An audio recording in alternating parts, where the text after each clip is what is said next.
There are several simple stories that test our seeing without the aid of the machinations of our mind. The first is a story about a young man. We'll call him Ravi. And from the earliest age, he had sat at the feet of an old Baba, regaled by his teaching stories. Ravi loved and revered this old grandfather-like figure. One day, Ravi came to the Baba and he said, "Baba, I've been offered a job in another village, so I'm leaving." And the Baba wished him well. But it came to the ears of the Baba some time later that Ravi had fallen in with a crowd, a gang, who were thieves and had become what we would call a ne'er-do-well. Now, the Baba made no comment about this. But one day, Ravi came back to the village to visit his parents and, of course, went to see his old Baba, who asked him how his job was going. And Ravi, of course, told him that he wasn't working in that job anymore. He'd found something much more lucrative to do. But as he was leaving, the old Baba said to Ravi, "I'd like to come and visit you." And Ravi said, "Oh, of course, that would be wonderful," quite surprised.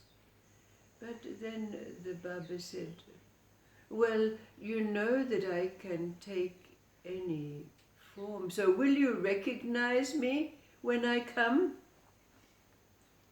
And Ravi said, "Yes, Baba, of course I will recognize you."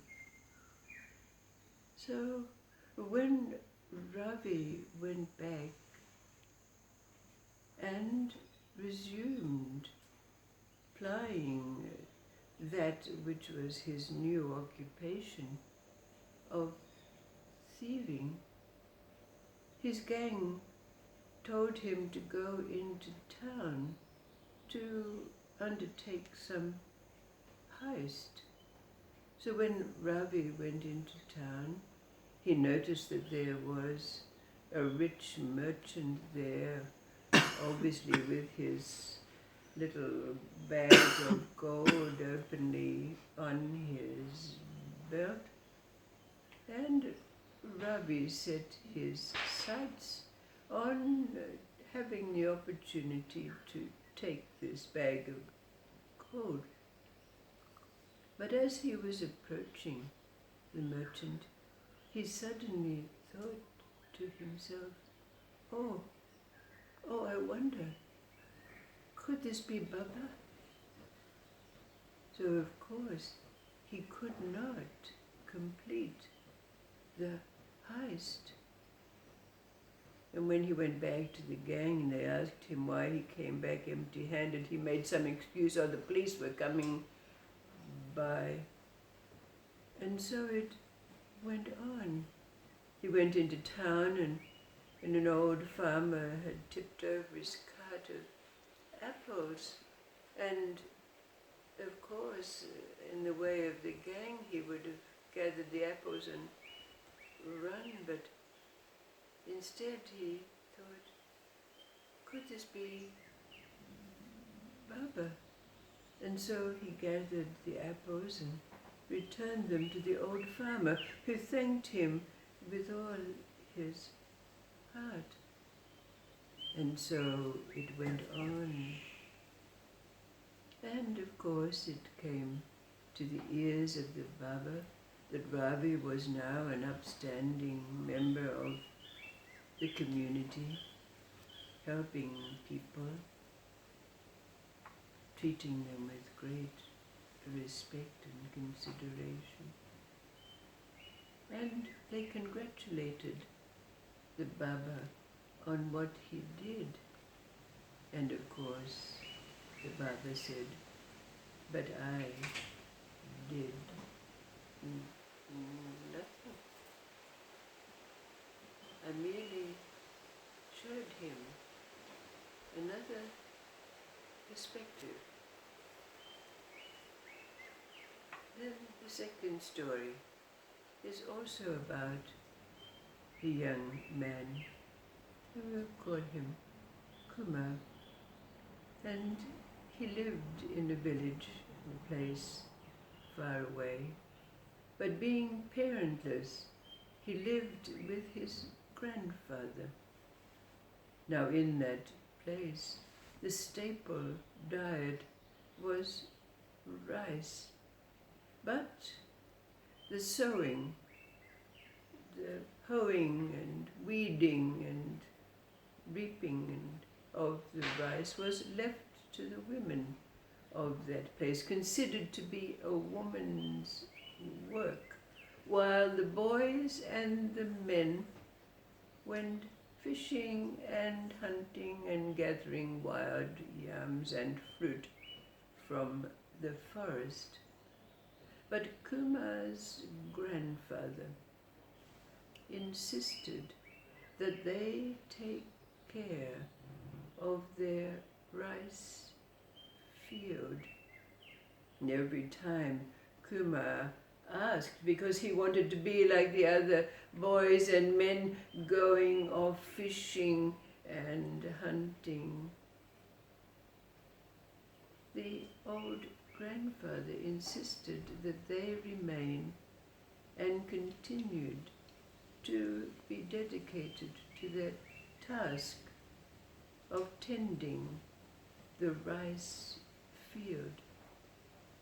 One day, when Kumar again went to his grandfather and asked could he join the other boys and men in the forest and fishing, the old grandfather said, ask one of your friends to bring you a live fish. So this was done, and the old man put the live fish in a trough that was usually there to feed the pigs. And he said to Kumar, catch the fish. So Kumar bent over the trough and tried with his hand to grab the fish, but of course he couldn't. I used two hands and still couldn't catch the fish. So his grandfather said, well, if you cannot catch a fish in this trough, how would you imagine that you're going to catch a fish in the stream?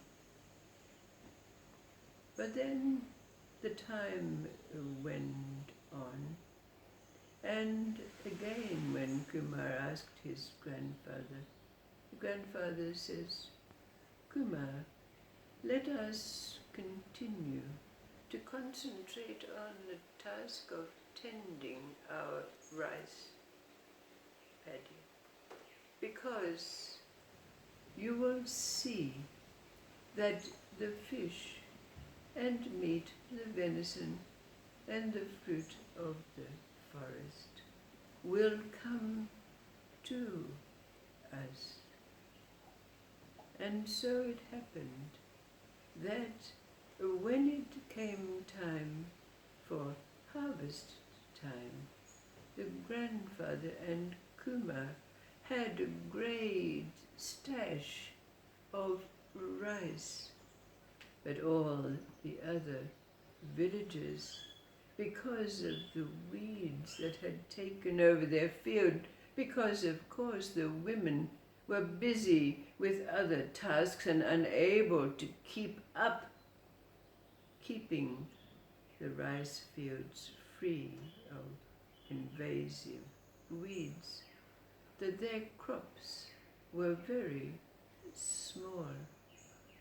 And it came the time when they soon ran out of rice and had to come to Kumar and his grandfather, bringing them the fish, the venison, the other meats, the yams and wild fruit of the forest.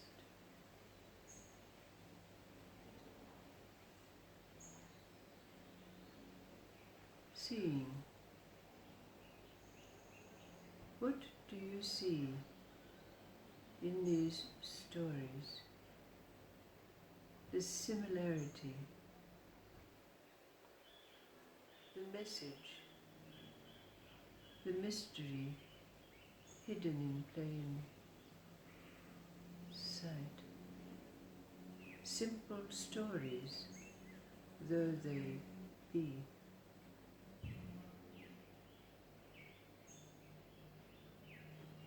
What do you see in these tales?